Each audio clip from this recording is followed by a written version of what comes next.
কখনো দেশের সেবায় গায়ে পুলিশের পোশাক, আবার কখনো ন্যাশনাল ডিউটিতে লাল সবুজের জার্সি। বৈচিত্র্যময় জীবন ডিফেন্ডার ইসা ফয়সালের। স্বপ্ন দেখেন একদিন বিশ্বকাপ খেলবে বাংলাদেশ, বিশ্বের বুকে ফুটবল দিয়ে আঁকবেন লাল সবুজের মানচিত্র। 10 জুন সিঙ্গাপুরের ম্যাচকে ঘিরে খেলাযোগের বিশেষ আয়োজন। নবম পর্বে ইসা ফয়সালের ভাবনা শুনেছেন হাসান সজীব। সময় বাংলার বুকে আধিপত্য বিস্তার করেছিলেন ইসা খা, প্রতিহত করেছিলেন মুঘলদের। সে যুগের অবসান হলেও বাংলার ফুটবলে নতুন করে একজন আধিপত্য বিস্তার করছেন, তিনি ইসা ফয়সাল। গোল রক্ষায় নিজেকে উজাড় করে দিচ্ছেন। ভারতের বিপক্ষে একাদশে নামা হয়নি, সামনেই সিঙ্গাপুর। কতটুকু আত্মবিশ্বাসী এবং আপনি নিজেকে নিয়ে কিভাবে কাজ করছেন, আলাদা কোনো কাজ করছেন কিনা? দেখা যায় যে অনেক ম্যাচে কোচের অনেক ফিলোসফি থাকে, হয়তো ভারত ম্যাচে সে ফিলোসফিটা একটু ভিন্ন ছিল, এই জন্য হয়তো আমাকে খেলানো হয় নাই। তবে আমি আসলে হাল ছাড়ছি না, ইনশাল্লাহ আমার ফোকাসটা আছে, যেহেতু আরও ম্যাচ আছে, ইনশাল্লাহ সুযোগ পেলেই আমি ইনশাল্লাহ কাজে লাগাতে চাই। হামজা চৌধুরী আসার মাধ্যমে বাংলাদেশের ফুটবলের পুরো চেহারাটা বদলে গেছে এবং একই সাথে অনেক ফুটবলারের জীবনযাত্রার মান কিংবা তাদেরকে মানুষ নতুনভাবে চিনতে শুরু করেছে, ফুটবলের দিকে নজর রাখছে। এই ব্যাপারটা কেমন লাগে আপনার?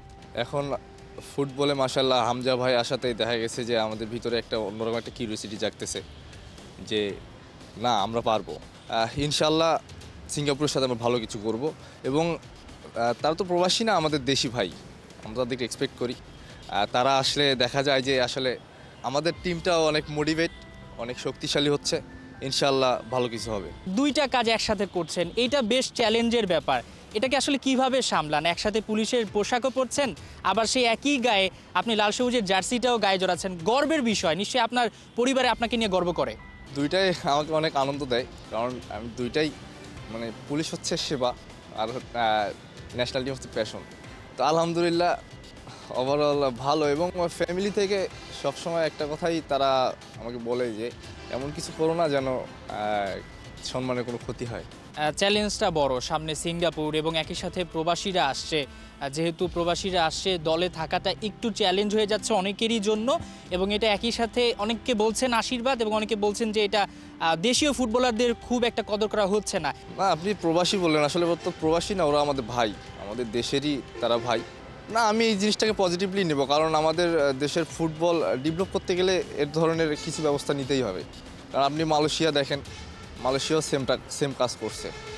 তো যাক, আলহামদুলিল্লাহ তারা আমাদের দেশি ভাই, তারা আমাদেরকে হেল্প করবে এবং আমরাও তাদেরকে ওইভাবেই এক্সপেক্টটা করি যে আমরা ভাই, এখানে প্রবাসী কে বাংলাদেশি ডাজেন্ট ম্যাটার, আমরা দেশকে রিপ্রেজেন্ট করতেছি, এটাই মূলত।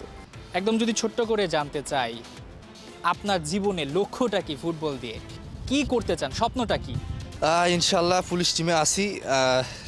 আমার স্বপ্ন হচ্ছে পুলিশ টিম যে কোনো একটা ট্রফি, হয় ফেডারেশন কাপ, লিগ, একটা ট্রফি ছুঁয়ে দেখবো ইনশাল্লাহ। হ্যাঁ, তা তো অবশ্যই। আসলে দেখেন, যদি আপনি স্বপ্ন না থাকে তাহলে তো আপনি ওই কাঙ্ক্ষিত লক্ষ্যে পৌঁছাতে পারবেন না। যেহেতু আপনার যে কোনো একটা এম থাকতে হবে যে না, আমাকে এই জিনিসটা করতে হবে, আমাকে এখানে যেতে হবে, তাহলে তো পসিবল। হয়তো দেখা গেছে যে আমার জেনারেশন পাবে না বা অন্য জেনারেশন আসবে, তো ইনশাল্লাহ টুডে অ্যান্ড টুমোরে ওয়ার্ল্ড কাপ খেলবো।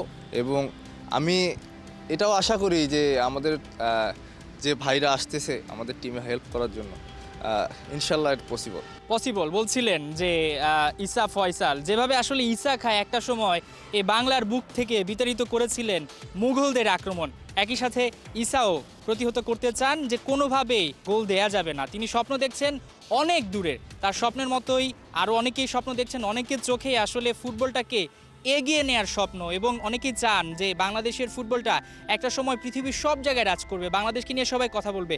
এক হামজা চৌধুরীর মাধ্যমে বাংলাদেশের ফুটবলে যেভাবে নতুন জোয়ার শুরু হয়েছে, সে জোয়ার আসলে কোথায় গিয়ে ঠেকবে সেটা এখন দেখার বিষয়। হাসান সজীব, ৭১, ঢাকা।